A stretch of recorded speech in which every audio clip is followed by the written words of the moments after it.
సుబ్బులు ఏంటే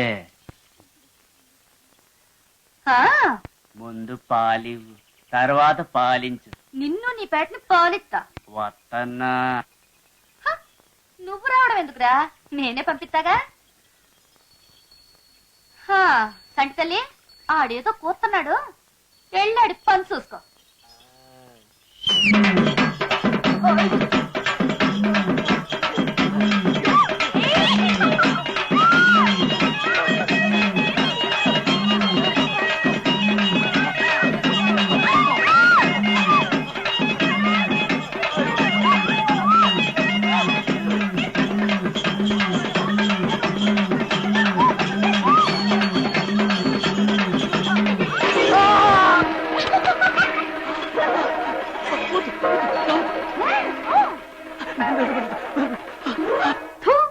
యాదవ్ సచ్చినాడు.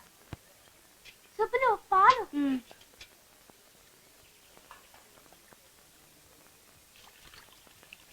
ఏమిటిట్ట నీళ్ళలా ఉన్నాయి పాలు? చూడు బాబు, పాలు కూడా నీళ్ళలాగే ఉంటాయి, రాళ్లలాగా గట్టిగా ఉండవు. పాపం నీకు పాఠాలు చెప్పే పంతులకి ఈ మాత్రం కూడా తెలదుగా పోసు. ఎల్లెళ్ళు. వచ్చింది వచ్చింది వచ్చింది వచ్చింది నా చిట్టి తల్లి, నా బుజ్జి తల్లి. రే ఇవాళ దీనికి చౌడెక్కువేట్రా. తాగి అడిపోవడం కాదు గాని రోజు మనం వీడిని మోయలేక చస్తున్నాం రా. ఎంత బరువు ఉన్నాడు.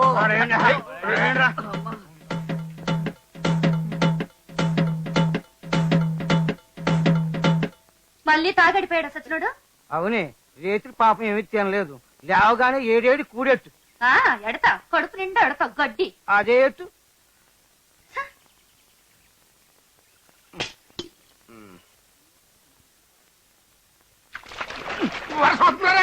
ఆ శీకరుని చేసాలు తెచ్చాను తడిసిపోతాయి. నీళ్ళు పోసిందండి. నీ బతుకుసాడా, ఆడకూతురు కట్టబడి సంపాదిస్తున్న ఆలోచన నా లేకుండా రోజు నా డబ్బెత్తుకెళ్ళిపోయి పీకల దాకా తాలి పడిపోతావా? అసలు నా కన్న తండ్రివేనా అని. మీ అమ్మ అట్టాగే చెప్పింది. మరి పొరపాడా చెప్పు, నరిగి పారేస్తా. రోజు అట్టాగే సెడతావుతావు, సిగ్గేదే నీకు? సిక్క చీకటడితే మనం ఒంటో కిక్కు తప్ప సిగ్గు ఉండదు, తెల్లారిపోతే మన దగ్గర సిగ్గు తప్ప కిక్కు ఉండదు. తెగదావుతున్నా అని రోజు తిడతాండే, అదేమన్నంత తేలిగైన అనుకున్నా. ఒక్కసారి నువ్వు తాయి చూడు, మేము ఎంత కట్టబడి దాస్తున్నామో నీకే తెలుస్తుంది. మా చెట్ట కంపే ముక్కు మూసుకుని గుట్టుకుని మింగి సీకు ముక్కు కొరుకుతాం. అది అసలు అసలు తాళం అనేది ఎంత కష్టమైన విషయమో అది తెలిసిన మాట్లాడా. ఎందుకంత కట్టబడి తాగడం? దాంట్లో ఏముందని?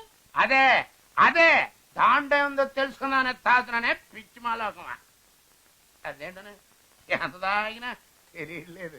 చాలే తెలివి.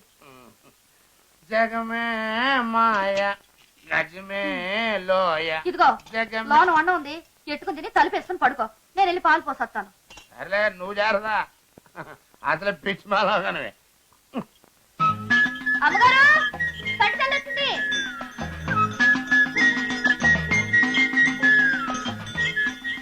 అయ్యగారు, ఓ అయ్యగారు, పట్టుకెళ్ళొచ్చిందండి.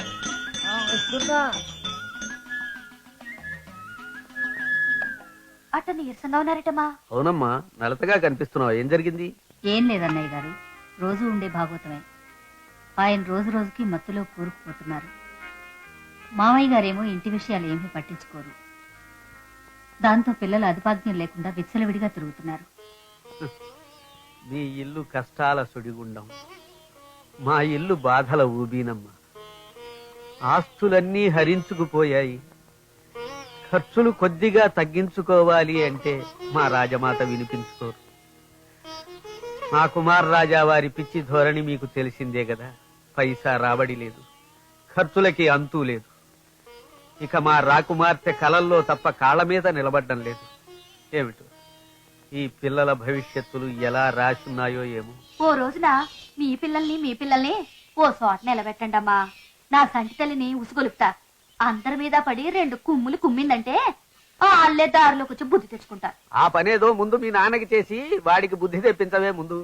వస్తుందయ్య గారు, ఆ రోజు వచ్చేస్తుంది. ఆ బుద్ధిమంతుణ్ణి బుద్ధిమంతుని చేస్తాను చూడండి. వస్తానండి, వస్తానయ్య గారు. మంచి చెలాకి పిల్ల. చలాకీ పిల్లే కాదు, చేతివాటం కూడా ఉన్న పిల్ల. మనల్ని మాటల్లో నిలబెట్టేసి మేనేజర్ గారు ఓ 10,000 ఇవ్వండి. 10,000 ఎందుకమ్మా? ఇవాళ సన్మానం ఉంది, ఖర్చులుంటాయి కదా. వచ్చే సోమవారం వరకు నా చేతికి డబ్బు అందదు. ప్రస్తుతం నా దగ్గర ఏమీ లేదు. అంతేనా? అక్షరాల.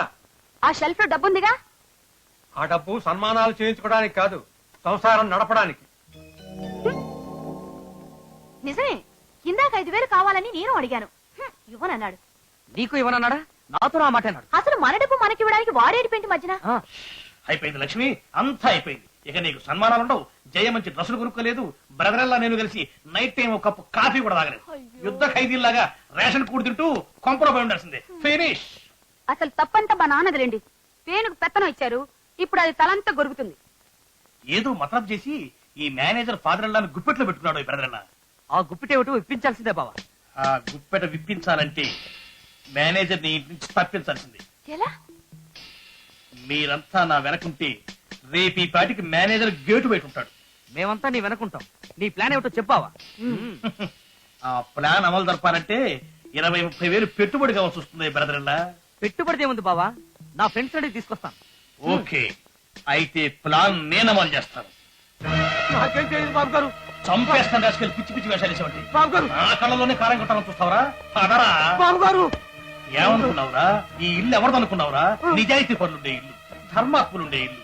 ఈ ఇంట్లో తప్పుడు పని చేస్తావరా? తోలు వలుస్తా. ఎవరయ్యా అతను? వీడు ఆ సంచి పట్టుకుని మన ఇంటి నుంచి పరిగెట్టడం నాకు కట్టబడింది తాతగా. వెంటబడి పట్టుకుని ఈడ్చుకొచ్చారు దొంగ రాసుకెళ్ళి. ఏది నా సంచి? ఇలా ఇవ్వు. ఇలా ఇవ్వరా రాసుకెళ్ళి? ఇవ్వు. బాబు.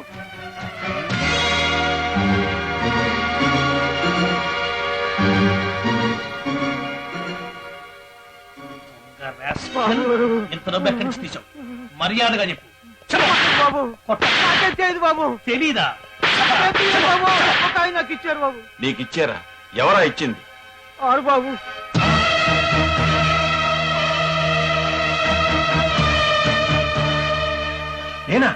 నేనా ఇచ్చాను?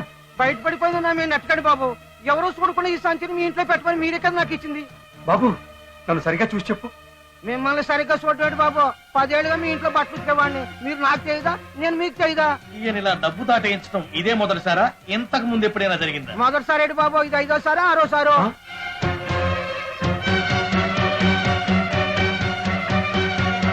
చూసావా తాతయ్య, మన దగ్గర మంచివాడుగా నటించి మన కాళ్ళ కింద ఎంత పెద్ద గొయ్యిత పడేతను. బాబు షటప్. అన్నం పెడుతున్న చేతిని నరకారం చూస్తావా? నిన్ను ఇంట్లో సొంత మనిషి కన్నా ఎక్కువగా చూసుకుంటున్నారే, అటువంటి మనుషులకు అన్యాయం చేయడానికి నీకు మనసలా వస్తుందయ్యా? మేం డబ్బడితే లేదని చెప్పి లక్షలకి లక్షలు ఇంటికి చేరవేసుకుంటున్నాం అనమాట. ఇలా ఎన్ని రకాలుగా ఎంత డబ్బు స్వాహా చేస్తున్నాడు రాక్షసుడు. లక్ష్మి, తొందరపడకమ్మా. ఆపకండమ్మా. ఈ పిల్లలందరినీ ఇంతప్పటి నుంచి భుజాల మీద ఎత్తుకుని ఆడించిన నా మీద వీళ్ళకి ఎంతటి ఆప్యాయత ఉందో, ఎంత అభిమానం ఉందో ఇప్పుడే నేను మొదటిసారిగా తెలుసుకుంటున్నానమ్మా. బాబు గారు, నన్ను కనిపించిన తల్లి తర్వాత నేను గౌరవించే మొదటి వ్యక్తి మీరు. మీరు సాక్షాత్తు భగవత్ స్వరూపులనే నా నమ్మకం. నేను ఈ తప్పు చేయలేదని వీళ్ళందరికీ చెప్పుకోవాల్సిన అవసరం నాకు లేదు, కానీ మీకు అమ్మగారికి చెప్పుకోవాలి.